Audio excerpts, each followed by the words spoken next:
Hello and welcome back to another episode of the Viva Film Podcast, the only podcast that wants to suck your blood. My name is Anthony, and today I am joined by my fellow vampire hunter. Have I used that one yet, Caleb? Have I called you a vampire hunter? My fellow vampire hunter, Caleb. Caleb, how you doing? You looks like you got Willem Dafoe behind you. Is he? Oh my god! Is he Dafoe or Defriend? What's he up to? I'm hoping he's Defriend, or I'm in for a hell of a lot of trouble. Yes, you are. He'll suck your blood until you're a lifeless husk, Caleb. Oh my god! Honestly, sounds like a good way to go. Yeah. How's your week been, Caleb? What have you been up to? It's been okay. I haven't been up so much. Just working on the Substack, watching movies. Mm-hmm. I did a triple feature of Pillion, The New Wuthering Heights, and The Phantom Menace. I don't know what the theme would be to these three films. I just watched Pillion, thought it was great. Then I was like, why not throw on Wuthering Heights? Very bad. While I was watching it, I was like, I wish I was just watching The Phantom Menace. So then I did watch The Phantom Menace, which is also a bad movie, but it's better than The New Wuthering Heights.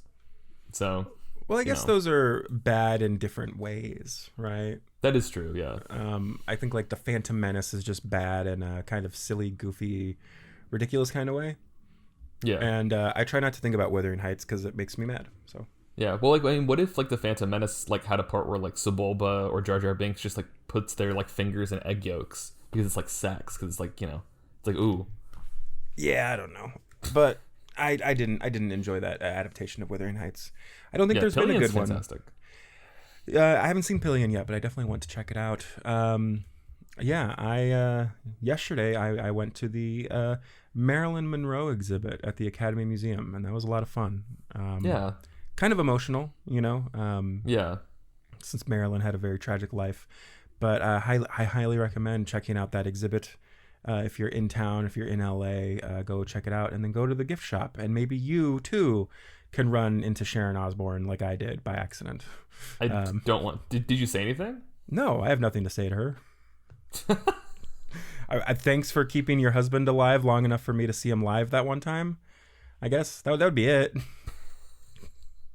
I don't have anything else. You should be like, hey, aren't you that awful woman from that far right wing rally in England? Yeah, and her and Jack were hanging out with Republicans a few weeks ago at the White House. Well, anyways, there's nothing more metal than that. Yeah, but without getting too sidetracked, Caleb, speaking of blood-sucking parasites, we're finishing up our series on Nosferatu finally. It's been quite a journey of discovery and exploration. I mean, how do you feel at the end of all this? What did you discover about yourself and about this film, this series of films that we've discussed? Oh, I already knew I was gay. So, this didn't change anything. Happy Pride. Yeah, happy Pride. No, I mean, it's just, I had a great time with this. I hadn't seen half the movies we talked about. Mm-hmm. And I thought it was fun. I like talking about vampires. I think that we got into some good, rich discussions about, themes, about characters, about acting and performances and directing. We got to talk about three of the all-time great directors, actually. So that was really cool, and I had a great time with this. I like talking about our old pal Nosferatu, but I do have a bone, or rather a bony finger to pick with you, Anthony. What happened?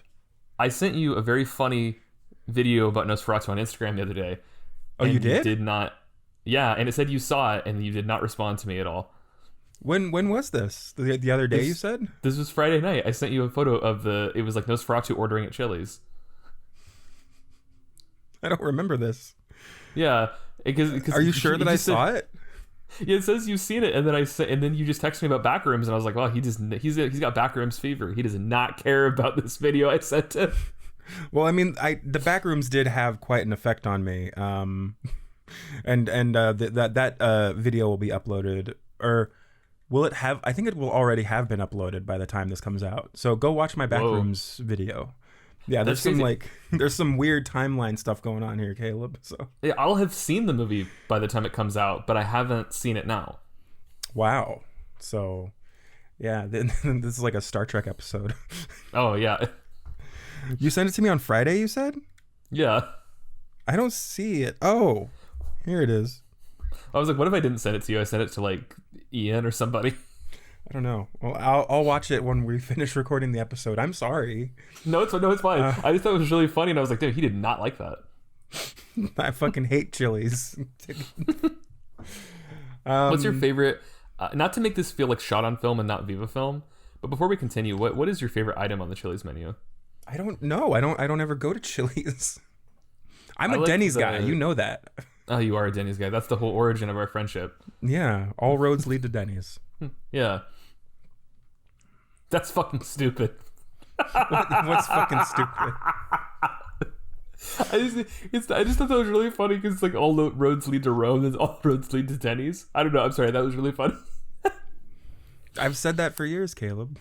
I know. I'm very tired. So okay, you need to sleep more. Yeah, I do. One day I'm gonna do this podcast and not be exhausted. Like I feel like fucking Mark Maron. I'm just drinking coffee until my stomach hurts. I have enough stomach issues right now. Caleb, you gotta get this stuff together. Look, you're starting to look like Count Orlok behind you. You know. I thought you were gonna say you're starting to look like Count Dooku. And no, Count Dooku's sexy. Of course. Not to say that Willem Dafoe isn't also a great looking man as well. Yeah, he is. Yeah. Do you think that was it Count Olaf got his name from Count Orlok? Do you think that's where that came from? I think so. Because they look similar-ish. Yeah, no, I can definitely see that. Yeah. Were you a series of unfortunate events kid as a kid? Oh yeah, of course. Yeah. Yes. Yeah, I was a big fan of those. Yeah, me too. Though I loved those more than I loved Harry Potter. So. Well, because it's actually good. I think so. I think it's better than Harry Potter, and not just because J.K. is a seething transphobic weirdo, but also just because I like them more. Have you watched either adaptation? Did you watch like the Netflix one with Neil Patrick Harris or the Jim Carrey one? I saw the Jim Carrey one in theaters, and I remember dragging my grandparents to see it with me when it came out because I was such a big fan of the books. I think so. They might have just been saying that though. Of course, I don't know, because I dragged them to see the Holes movie as well, and they said that they liked that. So that's a good movie. Yeah, we should talk about Holes sometime. Anyways. Yeah, why not? Yeah. God, who is it? There's somebody. I want to say it's Yara Zaid who had a really good video essay on Holes, the movie, on their YouTube channel years ago. I don't even know if they're still active. I hope so, because they made good videos. But anyways, Caleb, we're finishing up our Nosferatu series. Yeah. On a movie about the making of Nosferatu. And that is this a documentary? Is this fucking Play About Us, Caleb? No. We can't just bring up Euphoria every week, Anthony. No. No, we will not. What did you hear about Shadow of the Vampire? Was this something that you were aware of until you started getting into Nosferatu, or like when did you first find out about this film? I wasn't I'd seen photos of Willem Dafoe as Max Schreck, so I knew that Willem Dafoe had played like a freaky deaky vampire before. Oh yeah, but it wasn't, and I never knew what it was from. I just heard it was from Shadow of the Vampire. Like that sounds cool, and then I found out what it was, and then I was like, well, that's fucking awesome. And I heard that John Malkovich was in it, and I was like, well, that's incredible. And so I got really excited about that. And for whatever reason, like last year, I kept meaning to watch this movie, and I just kept putting it off. Not sure why, but you know, now that I've, and it's crazy because again, I think this might be the first movie, or it's one of the only ones where neither of us have seen this going into this episode. Yeah. Usually either you've seen it. More often than not, I've already seen something. Yeah. But this is the first time we're both going into this brand new, like virgins, you know, being touched for the very first time. Yeah. I was in Van Nuys yesterday, and there was a man who was singing that song in public out loud for all to hear, and I said that is a choice, and I respect it. You know, one time, I just don't know when else I'm ever gonna have the chance to tell this story on the podcast. I used to go to college, and when I was going to college, I was walking to school, and as I'm walking, this fucking dude is walking behind me, and he has these like older, like early 2000s headphones on, and he's like listening to song. He starts loudly singing it. And what the fuck is that? It's Down with the Sickness by Disturbed. Okay. He was loudly singing it. He's like, yo, mommy, why do you have to be such a fucking bitch? And all that. And I was just like, this dude's like 5 feet behind me. And I just start walking. I'm like, no, get the fuck away from me. Like, I'm not doing this. That's not the only weird story I have from going to college, community college. So, I'll maybe we'll do a whole episode about that. Or I'll bring up some fun, weird stories about that dude who tried to be my friend by talking about anime because I had dyed blonde hair. We'll get into that later. But also, as a side note, you did look like an anime villain at the time. I didn't look like an anime villain. I just looked like Yes, you did. You had dyed blonde hair. You were a twink. You looked like an anime villain. I did used to be a twink. For those who don't know. Before you got beefy. Yeah. Exactly. Before I suffered twink death. It happens. It happens. Yeah. But also Disturbed sucks and fuck their lead singer. But anyway, sorry. Let's get back to. We're not here talking about Disturbed. We're not here talking about Sharon Osbourne. I don't get to talk about how I saw Disturbed live one time. How was that? I liked it at the time. I was like 11, so I thought it was. Well, that was the era of is for 11-year-olds. Did you like? Oh, is this what music is? Yeah, music is when you shout at your mom. That's what my mom thought. But anyway, side note. Okay, before we get too sidetracked, so we're talking about Shadow the Vampire here. Anthony, what was your history, your knowledge of this film? Pretty much just the same as you, really. I think this is a movie that I started hearing about when Robert Eggers' Nosferatu came out, because everybody made the connection of like, Willem Dafoe's in the new Nosferatu, and he played the original Nosferatu in a movie like 20 years ago. And of course, it's a movie that I've really talked about since it came out. So it's out of print. You can only get it on DVD. And I don't think it's ever had a Blu-ray release. Maybe that'll change. But I mean, just the idea of Willem Dafoe playing an eccentric, weird German actor just sounded too fucking good to not, want to see. And the fact that you also have John Malkovich, who is another fantastic actor, and to have both these weird dudes, and I say that in the most respectful way possible. Yeah. Sharing screen time together, I was just like, I have to see this. And so I eventually did. I bought the DVD, I think earlier last year, and finally got a chance to see it. So, yeah, and it's an interesting one for sure, because like again, it's basically for people who don't know, and they might be less familiar with this movie than the other Nosferatus. This is an alternate take on the making of the film Nosferatu, the original, where it portrays Max Schreck as being an actual vampire. Yes. And John Malkovich is playing, of course, the director, who is basically manipulating everybody just to make a good movie. Mm-hmm. Yeah. Willem Dafoe is playing Max Schreck, and then John Malkovich is playing Friedrich Wilhelm Murnau. Mm-hmm. Now, the idea for this film didn't just come out of nowhere, Caleb, because there actually is some history to this idea that Max Schreck may have been a little mysterious in his time. There's some stories about how he was a very eccentric actor to work with on Nosferatu. And I guess like the idea that he only appeared in makeup, like anytime he was on set, he was always in makeup playing Count Orlok. That was a rumor that I guess got spread around at the time.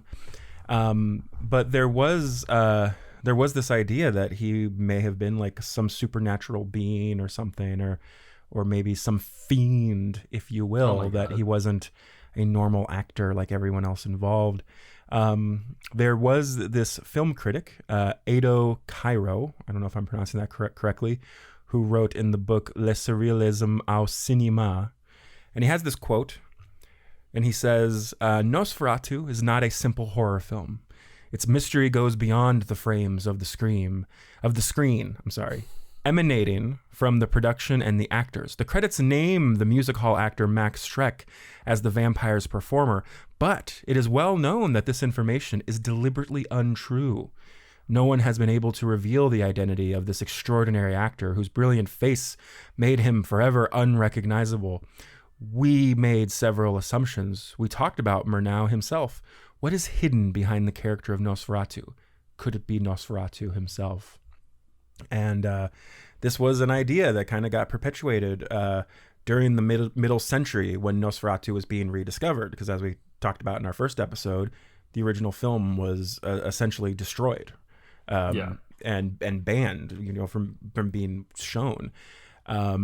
So there wasn't a lot of information about Nosferatu when it was becoming more popular again, and there wasn't a lot of information about Max Schreck. So it led to a lot of theories and a lot of speculation onto who he was.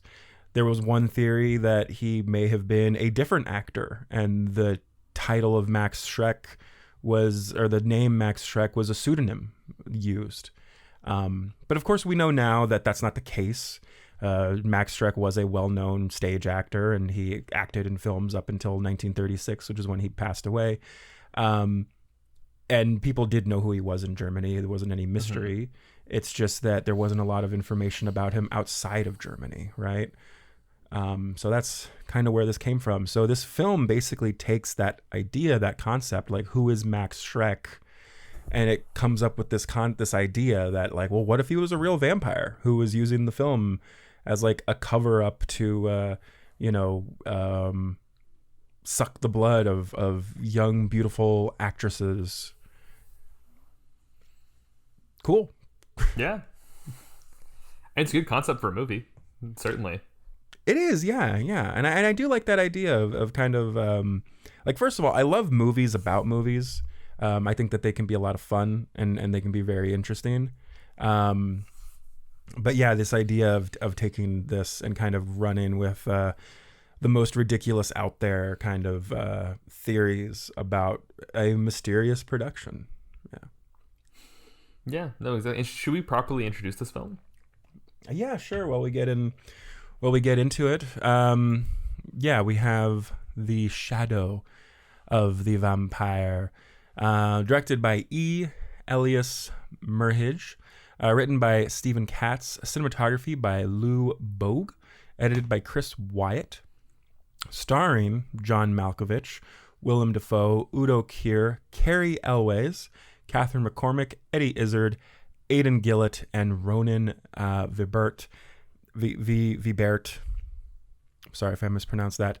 And also, Caleb, I don't know if you caught it in the credits, but this film is produced by Nicolas Cage. He's back. He's one of the producers. So this is fun. There's some connections here, Caleb. So Nicolas Cage produced this film with Willem Dafoe as Count Orlok, and of course he was in Robert Eggers' Nosferatu with Nicholas Hoult, and Nicholas Hoult was in the film Renfield with Nicolas Cage playing Dracula. So it's like a big circle. Fuck. It's a big circle. I forgot that movie existed. I still haven't seen it. It's not good, but Nicolas Cage is fucking amazing in it. So yeah, Nick Cage produced this film. He wasn't in it, but he did produce it. And of course, I thought you were gonna make the connection that Willem Dafoe was the Green Goblin, and that Nicolas Cage was supposed to play the Green Goblin. Oh my god! Well, there is a connection to that. I was gonna go backwards because Nicolas Cage had worked with Willem Dafoe on Wild at Heart, and he had worked with John Malkovich in Con Air, and it was because of those relationships as to why he cast them, or why he wanted them in this film. Now back to Spider-Man. Yes. So the reason, one of the reasons why Willem Dafoe was cast as Green Goblin was because the producers, and I think Raimi also, saw Shadow of the Vampire and were so impressed with his performance that they wanted him to come in for Green Goblin. So that's fucking awesome. Everything is connected, Caleb. Wow. It's like poetry. It rhymes. It is. So you know what's so funny too is I don't know if we talked about this in our Sam Raimi Spider-Man video, but I find or podcast, we weren't doing video then. Yeah. But is I really love like what movies directors and like casting directors see that makes them want to have somebody read for a role, because like the reason that Alfred Molina got Doc Ock was because of the Frida Kahlo movie, which he's great in. Oh, he's fantastic in that. Yeah. He's a great Diego Rivera, better than real life Diego Rivera. Yeah. But, yeah. It's and I guess that's like, you know, to any actor friends out there, like, hey, you know, if you're struggling right now and you know it's hard getting roles, it's hard getting cast and stuff, just keep at it, because you never know. You might have you might land a role that gets seen by the right person, and then next thing you know, you're in a fucking Spider-Man movie. You know? It could happen. You'll see. Yeah. You know, because you never know who's watching these movies and who's seeing them and who wants to put you in them. Well, yeah, it's like, you know, like look at Martin Sheen. I mean, no one knew who the hell he was. I mean, he'd done like, you know, some small indie pictures like Apocalypse Now, and he was on like a show no one watched called The West Wing. But then once he got into Spider-Man, then his career really took off. I agree. I don't know if that was funny or not. I'm doing we try bits on the podcast sometimes. We see if it works. But Anthony, I thought this was a wonderful film. Yes, I enjoyed it, and I really liked it. It had that feel to it, which is this kind of early 2000s feel, and it's hard to really kind of pinpoint it unless you have seen a lot of movies from that time, which of course I have, because I grew up during that time, and I know you have as well. But yeah, just like, I don't know, like, where it just kind of is unpolished a little bit, like it's a little rough maybe. Oh yeah, and I like that. I do too. I think one of the issues I have with big studio movies nowadays is that they feel so sterile, you know?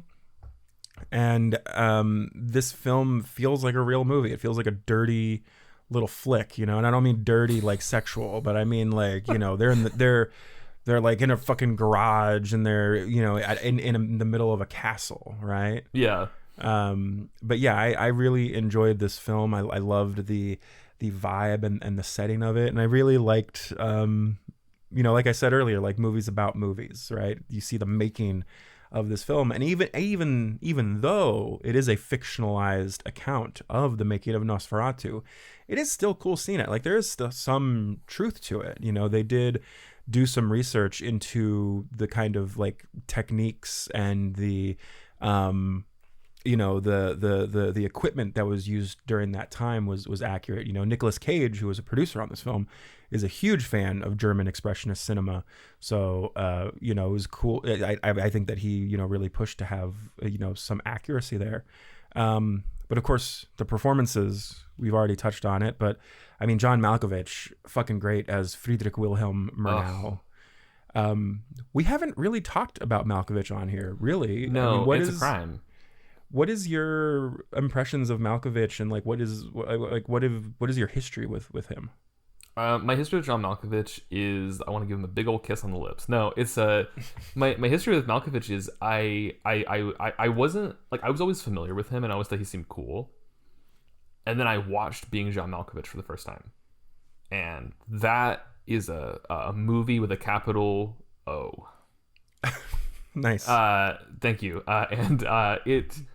It's just like, I think Malkovich is incredible. Like that, and then I also loved Opus. I know that's a fucking hot take that I thought Opus was an incredible movie. Not an incredible movie. I think it's a great movie. I think he was brilliant in it. Io was great in it. I think he is one of the best working actors that we have. He is. I don't like saying like, oh, this person's my favorite actor or anything like that. He's like, he would be in my top 10 if you like put a gun to my head and make me rank my favorite actors. You know, after I said, why are you putting a gun to my head and asking me to rank my favorite actors?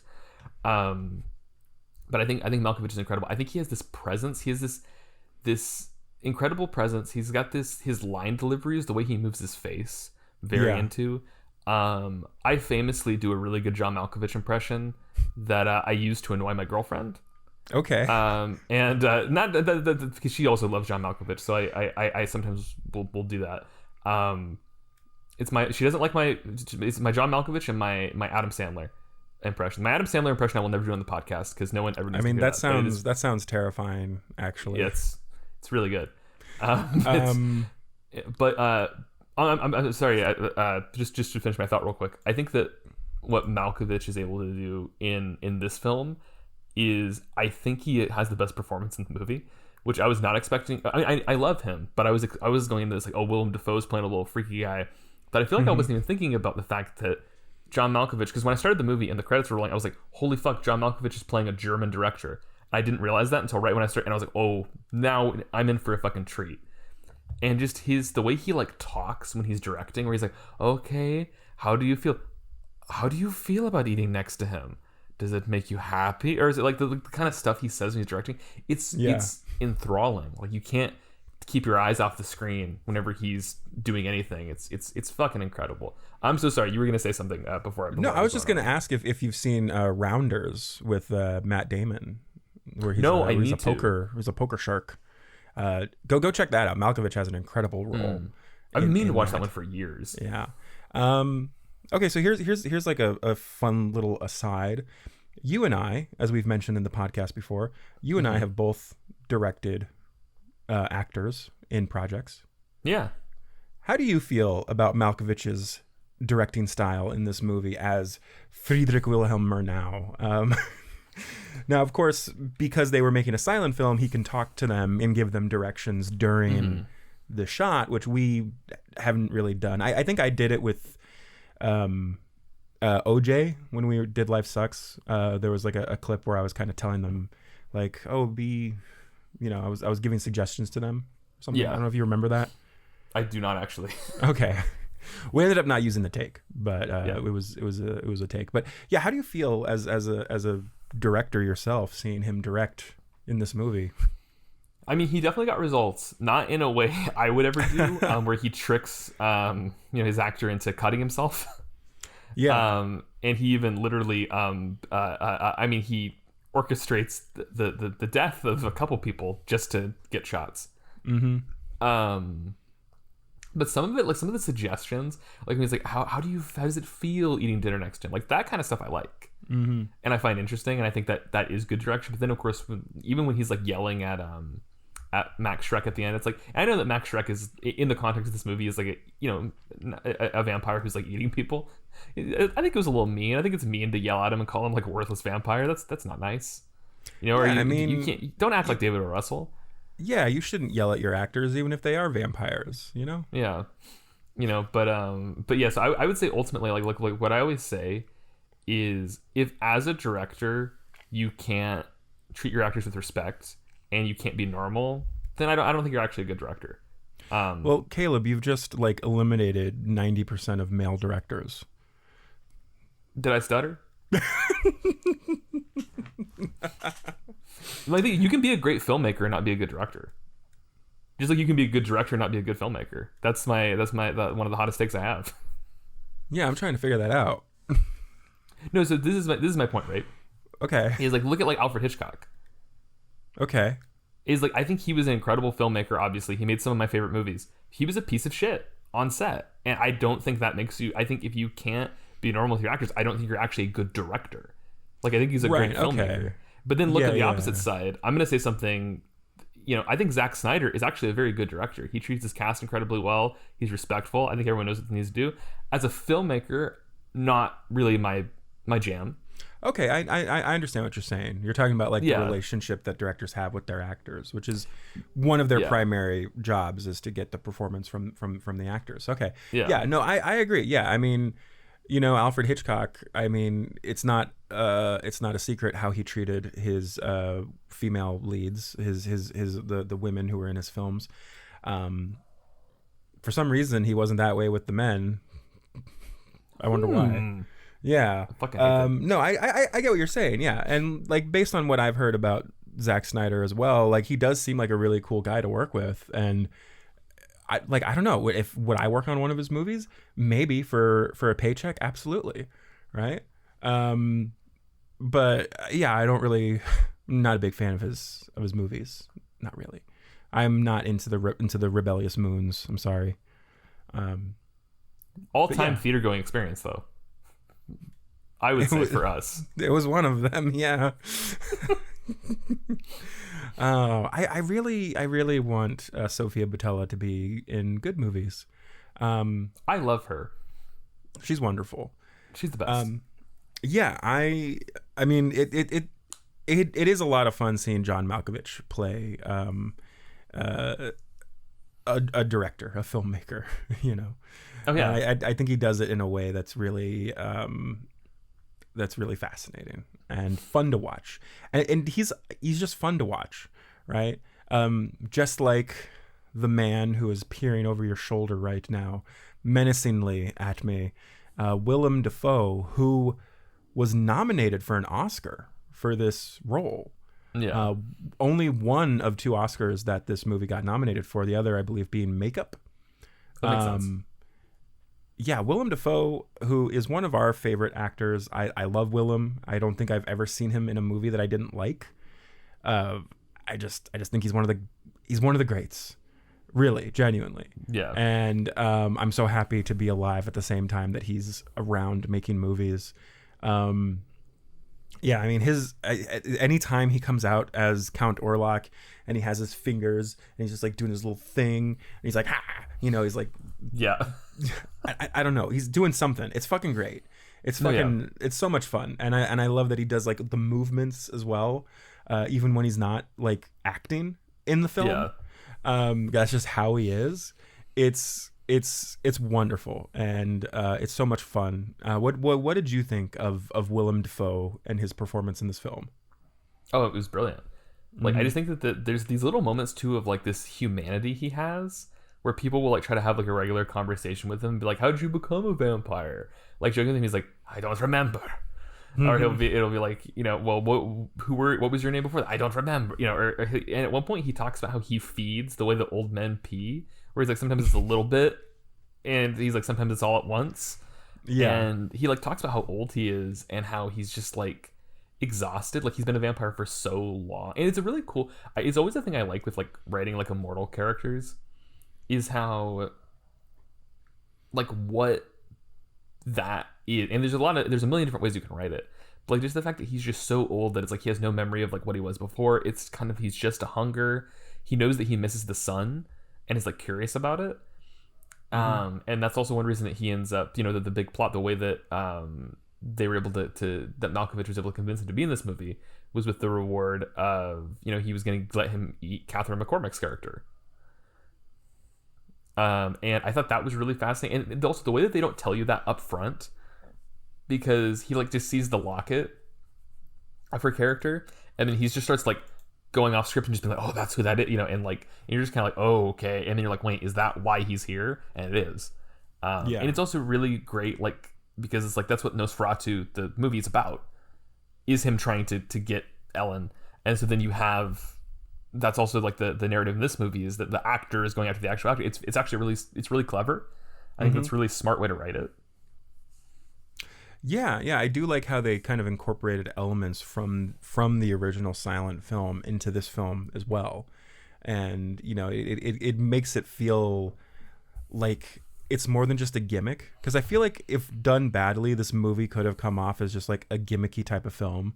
Yeah, you know, where it's just like, oh, let's do a movie about how weird Max Schreck is, but it feels like its own thing. Like it feels like it exists in its own, you know, world, right? Now, of course, I do think that having seen the silent film, you get a lot more out of this, but I think this can be enjoyed either way, because the story and the characters are just that interesting, in my opinion. Yeah, and I also like I just in general, like I liked this is always felt like a movie where it was like it actually is like a little bit scary and unnerving sometimes. Like I found, like I was watching it really late last night, but yeah, I feel like it had like these little elements where you're kind of like, oh, these people are unsafe. Like this is a dangerous situation. You definitely do feel worried for these characters, you know. That they are in danger. I definitely felt that way about Catherine McCormick as she was playing, you know, Greta Schroeder. Was like, oh no, Greta, no, not my Greta. Please leave her and her ringlets alone. Yeah. It's a callback, everybody. Yeah. You know what it reminded me of is, you know, that movie that's really famous for where they have like all the wild animals on set, and they were like biting and like clawing at everybody. The birds? No, not the birds. That did happen. Well, yeah, but like I mean, like it's the one where they have like lions and shit like on set, and it was like they were actually like biting. Oh, I don't even remember what it's called now. I don't remember either. I don't know. I'll look it up and I'll tell you about it later. I'll bring it up next week or something. But okay, like just like the idea of like having an unsafe film set is really terrifying. That's a fucking horror movie, right there. Yeah. It's like, yeah, it is, unfortunately. Those are stressful enough without having to add like, oh, someone could get bitten. The lead character is going to bite somebody. Mm-hmm. You know. Yeah, we never had to worry. On Life Sucks, we never had to worry that Pfeiffer was going to start biting people. Thankfully. Yeah. Pfeiffer was able to control themselves, luckily. Yeah. I was a little worried about OJ. OJ was could go feral at any moment. If you're watching this, OJ, we do love you, and you're fantastic in the film. But yeah, you should always be safe with your sets, and don't offer up your leading actress to a vampire. You know, that's don't do it. Yeah, I mean, hot take, but filmmakers shouldn't do that. So yeah, but it's really funny because I think this is a very simple movie. Like it's very straightforward, but it has like a lot of like really rich themes. It's got some great performances. Mm-hmm. It's got like a lot of. It definitely loves the original Nosferatu. Has a lot of respect for it. And I think that's really cool. I just in general liked like how difficult of a time John Malkovich had, even though it's like he got an actual vampire. So you're like, oh well, he's gonna do a great job. But then it's like, well, he's not an actor, and he's got his own agenda. So like, just even like doing anything, it's insanely difficult trying to direct him. Yeah, I think it would be insanely difficult trying to direct, you know, some sort of like paranormal creature. You know, like I don't even want to imagine what it'd be like directing Frankenstein. I mean, that would be too much, you know. Like, oh, what's my motivation, Anthony? And I'm like, I don't know, man. You're a big monster. That's what you do. And yes, I did call his monster Frankenstein. Whatever. Wow, I can't believe you've done this. Yeah. Yeah, you mentioned the other performances. We got some great ones in here from Udo Kier, who is wonderful. Have you seen a lot of Udo Kier films, Caleb? I don't believe so. He is a great German actor. But yeah, I really enjoy him. I'm looking through his filmography right now because I know I've seen him in things. What have I seen him in? I've seen him in... I don't know. Wow, maybe I haven't. Maybe I've never seen this man before in my life. No, I think I've seen some of his older films. I have to like keep going back. Oh, he was in Lords of Salem. Wow. Have you ever seen Lords of Salem? No, I haven't. Let's do a Rob Zombie series, Caleb. That'll be fun. Oh, I don't want to. No? Not really. If that's okay. He was also in Rob Zombie Halloween, so it looks like he's worked with Rob Zombie a few times. Wow. Yeah. That's a great movie. Absolutely. And he was in Blood Rain. Oh, was he? Yeah. I love it when actors just do a lot of schlock. I really enjoy that. Malkovich has also done a lot of schlock. Udo Kier played the music master in Justice League. Which Justice League? Like Justice League Action or like the series, the animated series. Oh, cool. Yeah. But anyways, yeah, Udo Kier is great in this. And then, of course, we also have Cary Elwes as well. Oh, he's great. He was a lot of fun. I love when he comes down in the airplane and he starts like firing his gun off to get the reactions from the actors. That was a lot of fun. Yeah. And then, of course, we also have Catherine McCormick as Greta Schroeder. She was a lot of fun. And then Eddie Izzard is great, as always. I haven't seen Eddie Izzard in a lot of films, but did a great job in this film. Absolutely. Yeah, I think in general, like the whole cast was really good. Like I don't think there was like a bad performance or anything that took me out of the movie. No. Or anything like that. Yeah, and the film, like you said, it's a very simple film. It's a very quick movie too. It's like an hour and a half long. It's a very short movie, and it moves very quickly. So I definitely think that it's worth checking out and seeing. Especially if you have been following us with this series and you've watched all these other films, the Silent Nosferatu, and then Werner Herzog, and then Robert Eggers, and you're looking for like that final hit because you need one more Nosferatu hit. You know, this is it. I think this is the great way to end off your Nosferatu evening, if you need to. Yeah, no, absolutely. Yeah. The one thing, because it seems like we're kind of coming to the end of this one, is do you think that, like, it's interesting that I feel like I haven't seen a lot of Elias Merhige movies. Like, I'm not super familiar with him. Yeah, I'm not super familiar with him either. Let me pull up his page here. Shadow of the Vampire, Begotten, and Suspect Zero. I have not seen any of those films.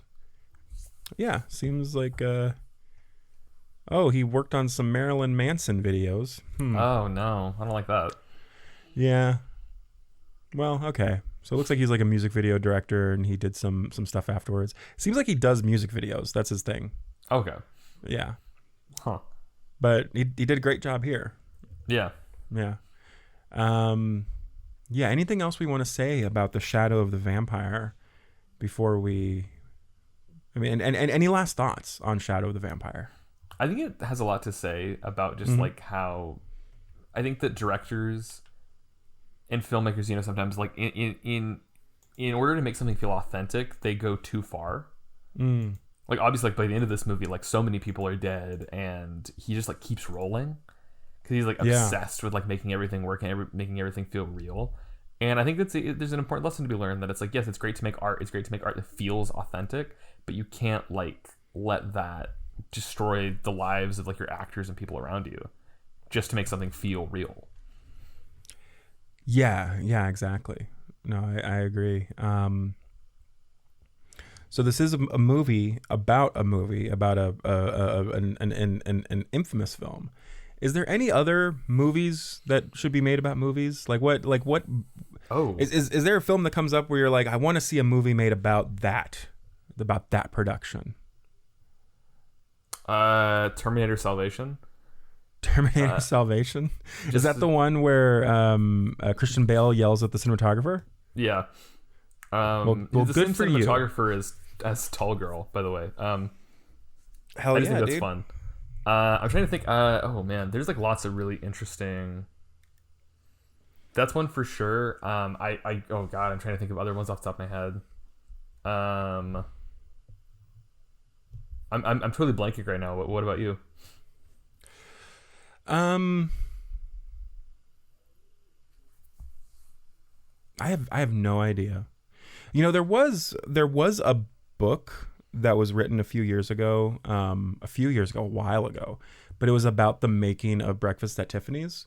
Okay. And I thought that book was really fascinating, and I think like that would be an interesting thing to follow. It wouldn't center on Audrey, but it may center on maybe Truman Capote and kind of his reaction to it. I don't know, but there's already been a Truman Capote film though. Yeah, I don't know. Like, it'd be interesting kind of making a movie about a film that never happened, such as the George Miller Justice League film. That'd be cool. Yeah. So, but I mean, there's so many crazy productions that you could make a movie out of if you really wanted to. Wait, the George Miller Justice League. So that was the one where Armie Hammer was going to play Batman. Yes.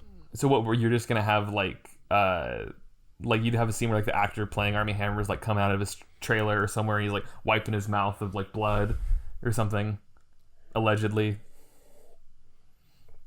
Yes, that's exactly what I would do. I just thought of one actually because I just watched Phantom Menace. Is like I think it'd be interesting to make a movie about George Lucas making the prequels. The prequels and not the original film, because the original film there's a lot you could do there. Yeah, well, how about this? Maybe you make a trilogy of like George Lucas making the original Star Wars, George Lucas making the prequels, and then George Lucas accepting a $4.3 billion check so he doesn't have to make any more Star Wars movies. And then he goes to the mall and eats Panda Express in the food court. Yeah, because that's what he does now. He's gone viral recently for like still looking really good in that like 82. Yeah, he is 82 now. That's crazy. Wow. Yeah. If you're watching us, leave a comment below about what movie you want to see a movie about. Yeah, like they did make a documentary where a bunch of the man children whined about George Lucas making the prequels. Have you seen that? I remember that. I didn't see it, but I do remember when it came out because I remember that was back when I used to watch G4 TV, and hell yeah, Chris Gore talked about it on I think an episode of Attack of the Show. Yeah, it's a Yeah. pathetic movie. Remember Chris Gore? Whatever happened to him? He just disappeared and never said or did anything recently ever. Yeah. The only thing he ever did was DV Doomsday. That's it. Never, Yeah. nothing after. But yeah, so I guess we haven't properly done this, Caleb. You know, I mean, so we're done with Shadow of the Vampire, where we're finished. So if you're only here for Shadow of the Vampire, I guess you can go away now. Yeah. But if you're a true fan, if you're a real Viva film fan, a Viva head, if you will, a real film head, a Viva film head, hey, I don't know. Yeah. We'll figure out a name for our fan base. Workshop it. Yeah. If you're listening to us on audio, please check us out on YouTube, Viva Film Podcast on youtube.com. Actually, I have the tab open here. Yeah, it's youtube.com/Viva Film Podcast. Check us out. Go subscribe to our YouTube channel. If you're already here, subscribe, obviously. Yeah. And watch our videos. We have a lot of fun videos coming out, a lot of like exclusives. We have videos up that are not available in audio form. So, you know, go watch those if you're following us and you like our stuff and you want more of it, right? Yeah. No, exactly. Yeah. Do you have anything you want to pitch on the channel that you're excited about coming up? You know, I'm really we have the Spider Noir video that just came out, which I did by myself, which I was really happy with. Mm-hmm. We're about to start our wrestling series where we talk about the Wrestler and the Iron Claw, and then a couple of documentaries. Yeah. And then we also have some really exciting stuff coming for the month of July, especially related to Comic-Con. So I mean, if you like comic book stuff and nerdy stuff, and if you're listening to this, you probably do. We're not going to be disappointed with our content coming this July, so definitely tune in for that. Yeah, we have a whole month of comic book related stuff for July, and yeah, we have a review of Spider Noir. We also have a review of Backrooms that's up on the YouTube channel, so go watch that. And there will be more stuff on the YouTube channel, so definitely keep an eye on it. All right, guys? Yeah, exactly. Yeah. Anything else you want to say, Caleb, before we finally sign off and we finally close the chapter on our Nosferatu series? What if we called our fans VFers? What if we called our fans fuckers? Yeah. Wait, was that fucker? No, let's not do that. What's up, fuckers? My name is Anthony. And I'm Caleb. And we'll see you all next time. Good night.